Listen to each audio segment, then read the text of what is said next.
Hello everyone. So we are discussing about a lot of fundamentals before we get into the C and C++ programming, right? So we have been discussing about why we need a programming language first of all. Then we discussed about processor, RAM, memory, the compiler, everything, right? The things that we should know before we develop something, right? So before we code, we should know what are things that's going to affect those codes that we write, right? How it's going to be translated, and how the machine going to understand that, and who are all going to help that the process, right? So that's what we have learned or we discussed as of now. So now we going to actually get into the C++ programming. Even before that, there is a one more step, right? So we should have all those tools that we discussed, means to to start programming, right? So we discussed about processor, we discussed about RAM, we discussed about operating system. So if you decided to start programming, definitely you might be having a computer, I mean a desktop or a laptop. So by default there will be these fundamental things like operating system, processor, and RAM. Everything is going to be there. But one thing which is very crucial may not be there by default. Okay, we discuss like we will be writing code, and that code will be converted into a machine language so that the processor can understand to execute those commands that we want to achieve, right? So who do that? It's a compiler, right? The compiler is not going to be there by default. If you are using Linux, yes, it might be there, but if it is Windows, most of the times it won't be there. We may have to go and install a compiler to compile it, right? That's the fundamental. Second, right, we will be writing a programming we will be writing a programming no the steps that we want to execute in somewhere, mean like we'll be typing it in a notepad, or we might be typing it in some editor, right? We have to type that. So you know, say for example I'm going to use a notepad now. We'll see like how it looks. Assume like this is where I'm going to type now. So don't ask me what are these things as of now. We will be definitely discussing it, but I'm just trying to make a code here. Sorry.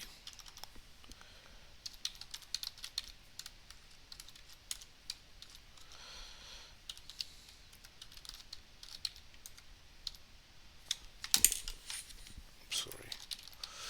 Printf. This is my first program.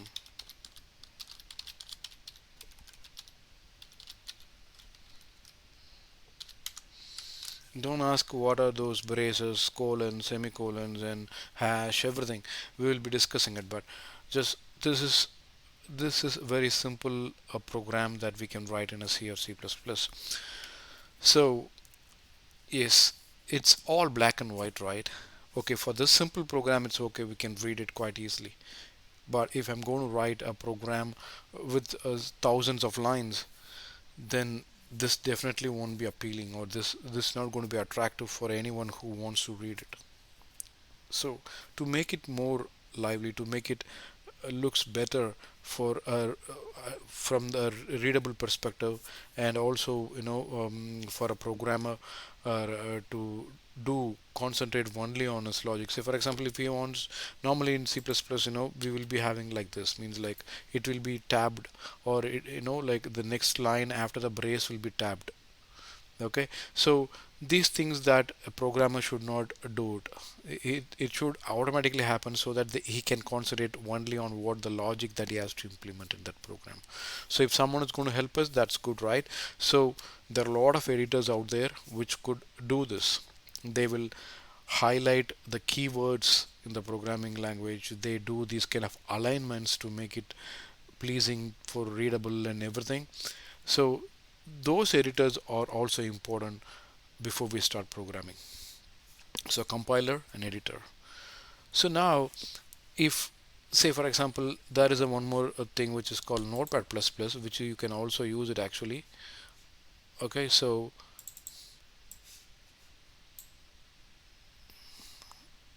I'm just trying to open notepad plus plus. Assume like this is notepad plus plus, right? So here, if I'm going to say how the editor helps you, right? I'm just going to show that. I'm just going to save this file, or I'll open the file. Okay,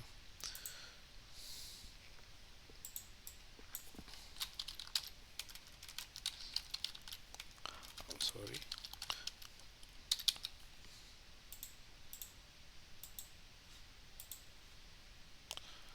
Okay, I'll show you the difference now. Okay,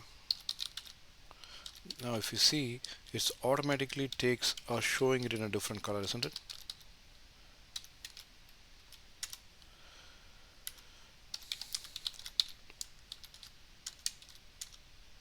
Look at that. Now it's the next line after the brace, automatically it's tabbed, right? So now,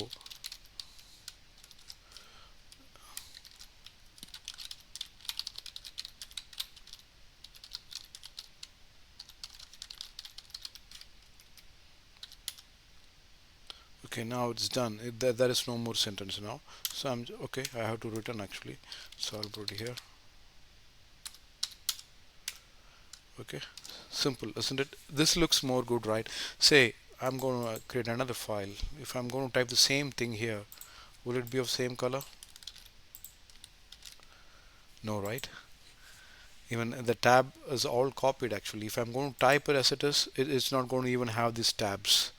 So this is a difference. This Notepad++ is an extension of Notepad, and which gives some beautiful features like, like it gives that kind of alignments, and it highlights the keywords, and it do for many of the programming language, not just for C and C++. It's doing it for many of the programming languages. So this is one kind of editor, but this editor cannot compile your programming language. You cannot compile whatever that you have written here, you cannot compile here.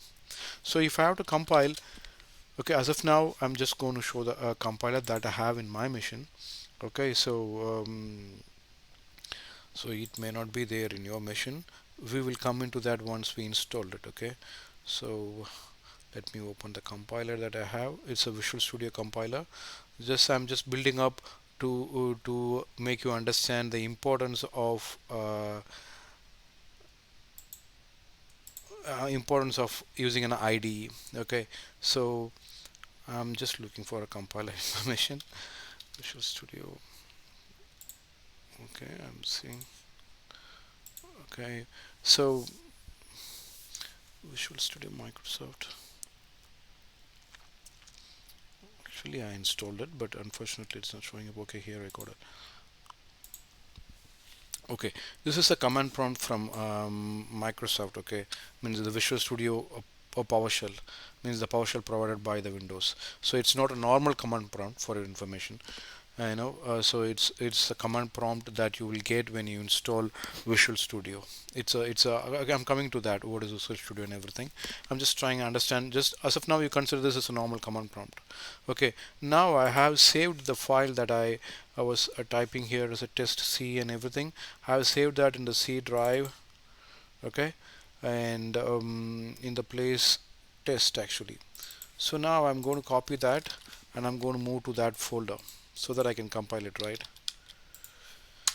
Okay, to compile the command is cl. So before that I can show you what are the files that I have. I have files like, okay, I will delete those files so that it will looks okay. Now if you see, you have only one file, which is test2.c. Okay, now I'm going to compile it and show you like what are the files it's going to generate. Cl.exe, or even just cl will do. Cl test2.c. So it says it's compiled, right? So now if I'm going to do dir, it has the file test2.exe and test2.obj. So it has created an object file for that the file test2.c, and also it has actually created the final executable. So if I'm going to do like test2.exe, it's going to show that my second program with the editor, right? So cool. So we were able to use a very good editor, and we are compiling it using a command prompt.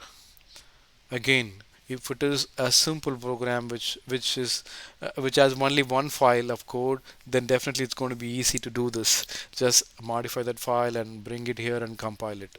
Even though it's okay, but like how it will be like when someone someone provides an environment where you can just use all the user interface to start compile, stop compile, start debug, and everything. If it is been there, like, and also it has editor by itself where I can write my code. That will be nice, right? One place for to do everything related to programming, right? So there are tools like that, right? I mentioned something like a debugger in the middle of the discussion, right? So what is debugger? So when my program works fine, all good, when it goes wrong, then I have to go through the code one by one to understand what's going wrong. In a small program of 2 or 3 lines of code, yes, you can understand that, but when it is a huge program, how you will know where the problem is? You have to debug the code. It could be having many modules. What is a module? Of course we will discussing it later, but assume like module is a set of code which can do some feature. Say for example, if I want to calculate some very very complex mathematical formula, then I will be having a module which will be doing that calculation for me. I will be using that module in my program. I will just give the value and it will give the answer to me. Something which is pre-programmed. Okay, when so a program could have multiple modules like that. We will be using those modules. So when there is a problem, we have to debug and find where is the problem, which module is giving that problem, and everything that we have to understand. So during that time, debugger is the one which helps us to understand each and every line of the code more in depth actually. So we will be, of course, we'll be using debugger a lot when we go through this tutorials. And as of now, just understand debugger is to help you to debug your problem. Okay, so and here it's a simple program. So it created the exe straight away. Means it created an object for test2.c file, that is test2.obj, and also it created test2.exe. That's good. But when it is a complex program with a lot of modules, as I told you already, a lot of modules and lot of other components, when we use, then linking of those files is not going to be. See here, linking is not that complex, so linking automatically happened. Means CL will do the linking and out by default. So if we want to do something specific in linking, what is linking is, linking is like, as I said, there will be different modules for a program. So when you want to link all those modules together to create a final program, then you need a linker. Okay, that it links all the modules together, or it will stitch all the modules together to bring out the final executable file. Okay, so there are lot of tools are required. These are very fundamental or very basic, much or I would say these are mandatory tools that I'm talking about. But there are other tools which are good to have tools also there for a programming, to develop a software. So those tools, if all could be integrated in a one place, and if you can use it, and that will be improve your productivity, because you don't want to go and do each and every activity in a different applications. All those things are going to be in one place where you will write your program and you will use those tools while you're programming, and that will be nice to have. So where it will be is, there are a lot of IDEs. IDEs are nothing but like IDE is nothing but integrated development environment. So, as the name says, is it's an integrated development environment. We were discussing about a lot of tools like compiler, debugger, linker, and there are a lot of good tools that you can use actually to understand, you know, more about what their application is. Right? We discussed about something like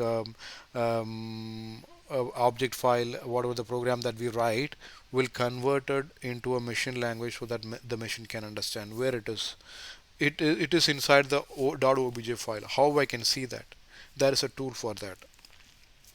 So like that, there are a lot of tools which could make it easy for us. So like the tool is dump bin.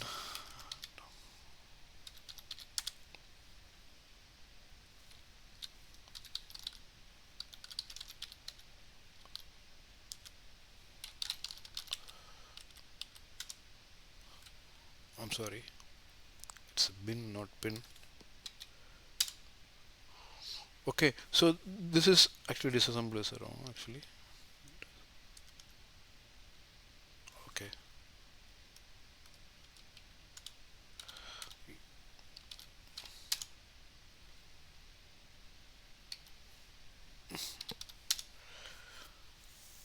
again disassemble is a mistake actually. Mm. Okay, so this is a tool. Object bin is a tool which can which helps us actually to understand more about um, or to get into the object, how it is been inside the object, how the code has been converted. Okay, so I will come into that one.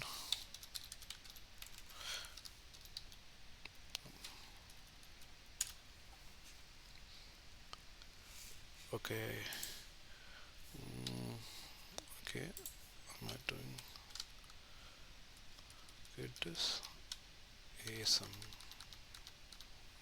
use? Okay, here we go. So if you see it's this ASM, so when I do this, if you see like this is what inside the object file, the test2 object, right? So we discussed this previously, like whatever the code that we write will be converted into a machine language, and that will be fed into the processor. So this is what we discussed about already.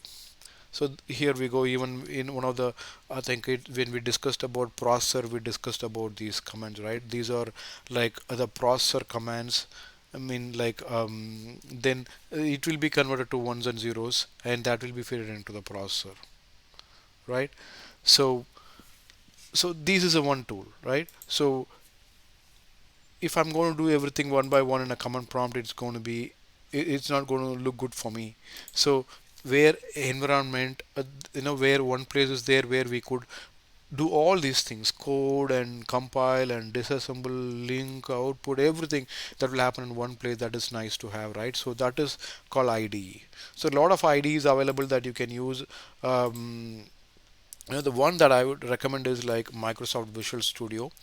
Okay, yeah, of course, if it is Microsoft, it's going to be costly, and also it's going to be like um, it's costly, and of course only there will be a paid version of it. No, but actually here the Visual Studio has something called Community Edition, which you can use it for free. I mean, using the Microsoft Visual Studio Community Edition, you can develop and you can publish, and even you can publish a paid app if you are an individual developer.